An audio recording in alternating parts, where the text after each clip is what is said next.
Afternoon, folks. Brian here, Geomagnetic Earth Watch on Friday, December 8, 2023 on our planet. Hope you're all well. Did you feel it a few hours ago? Quite a few did. I'm going to explain what you felt. So what you felt, oh boy, my daughter, was not the effects of a geomagnetic storm. What you felt was the flash, the X-ray burst, the radio burst from a flare from the southwest region of the sun. It is not known at this time if there's going to be an associated coronal mass ejection. Probably not, but patience, we'll find out.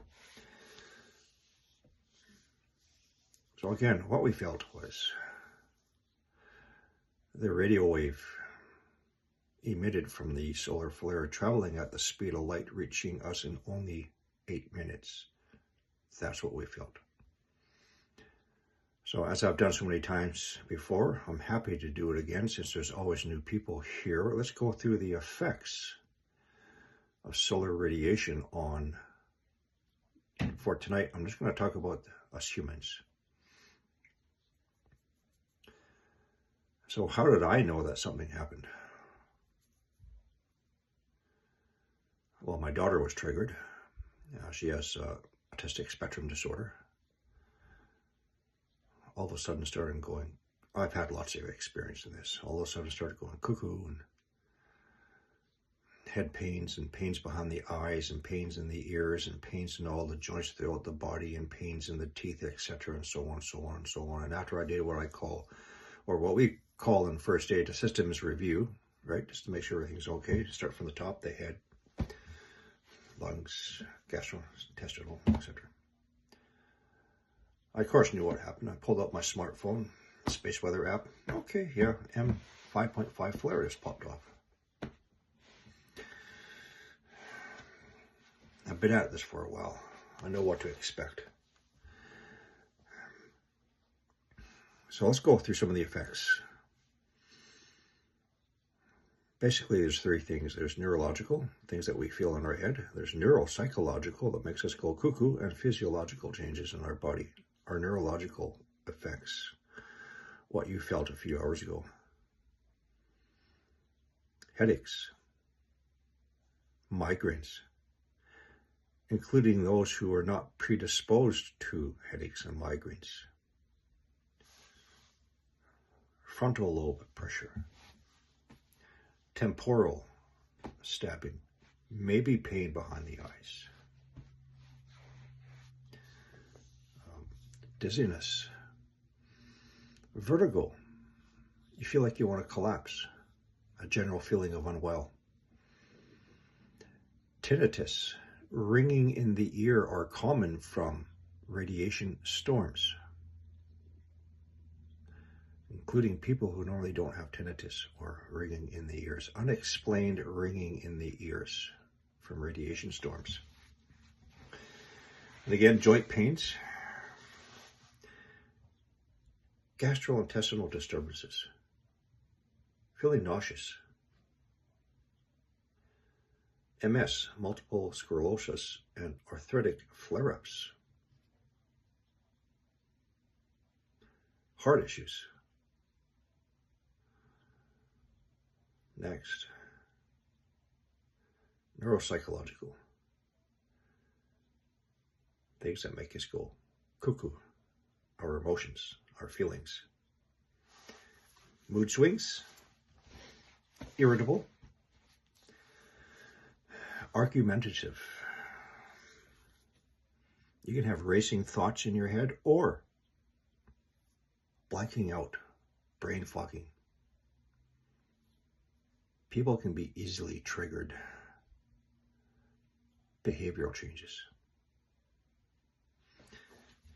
In the extreme cases, violence, rage. It also affects your cognitive abilities. So your cognitive functions are your learning, memorizing, decision-making, creative thinking, speaking, problem-solving, and reasoning. All these things can be affected. It is also very important. It can trigger and amplify those with mental health issues, from autistic spectrum disorder, ADHD, schizophrenia, triggering into psychosis,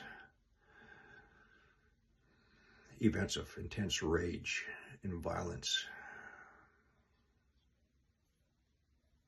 especially.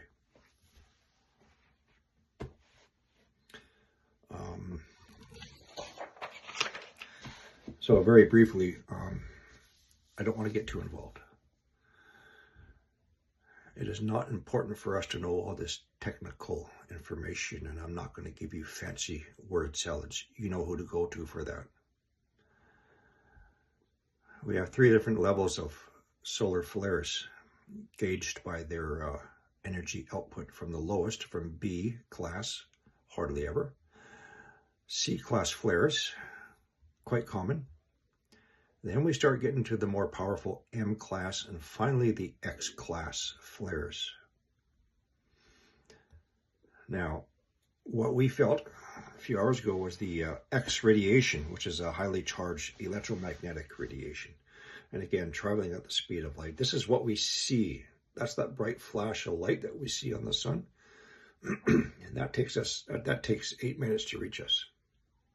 And if strong enough, such as the one a few hours ago, M5.5, yeah, we're going to feel it. Why? Because our protective magnetic field is weakening to a degree. So flares emit electromagnetic radiation across the electromagnetic spectrum at all wavelengths, from radio waves to gamma rays.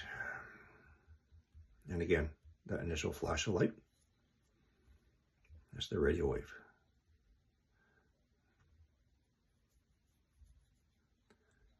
The difference between flares and coronal mass ejections, CMEs. So again, the flare is actually the bright light that we see. Whereas coronal mass ejections emit giant clouds of plasma containing the highly charged particles, mostly protons, some electrons. These can be billions of tons of plasma. And this takes anywhere from 12 to 72 hours to reach Earth, depending on the space weather environment. Speeds of the solar winds.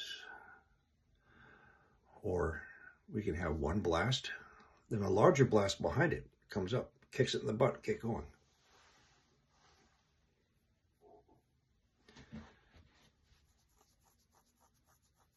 And it is the coronal mass ejections, the CMEs, which causes the geomagnetic instabilities, the geomagnetic storms, and the auroras. And these, again, bringing in the highly charged particles, which also affect us and animals and our planet, etc. So I just wanted to explain that what you felt today, a few hours ago. The opinions of some, and you know what? It's not wise to make an assumption right after an event, whether or not there's going to be a CME. It's not wise. Some suspicious guy made that assumption quite a while ago and forecasted a G4 storm, and absolutely nothing happened. Patience. Patience. If anything, we might get a side glance, maybe, if there was a CME. But I just wanted to give you the definition of what you experienced today. And that and actually it's M5.5 and larger is when our brains are going to start experiencing the X radiation hitting us. Give you another example. 3 Halloweens ago, 2 years ago, it was either upper level M or a low level X class flare in the morning. And so the background radiation hitting our planet is measured in the watts per meter square. The normal radiation level is measured in the tens of units, maybe the hundreds of units sometimes.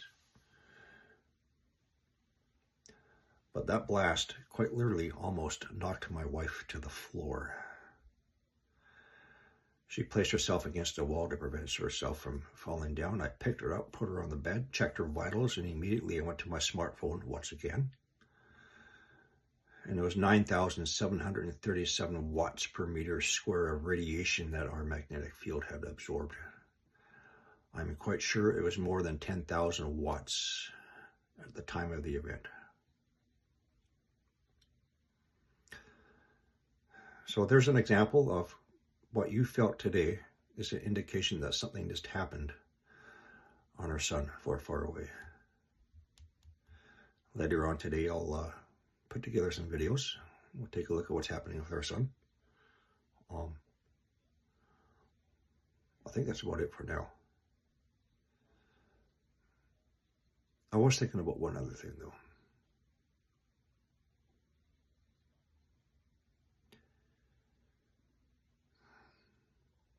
With this knowledge in hand,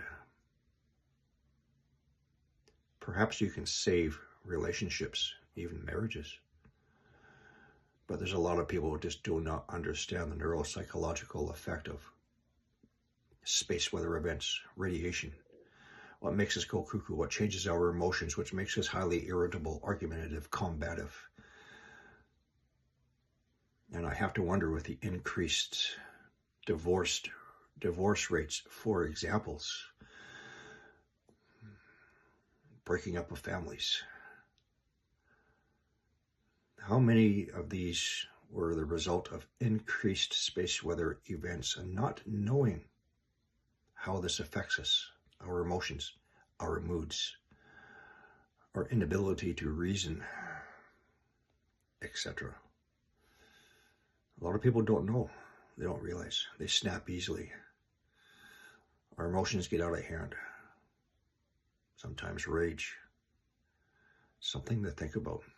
Another reason to learn more and more about what's going on with our planet's weakening protection, its protective magnetic field, magnetosphere, the changes of our sun.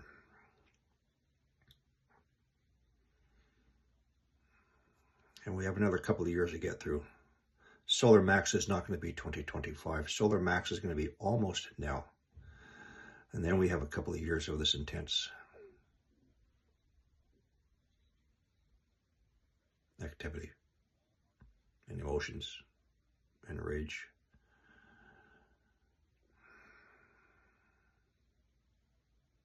That's it for now. See you later.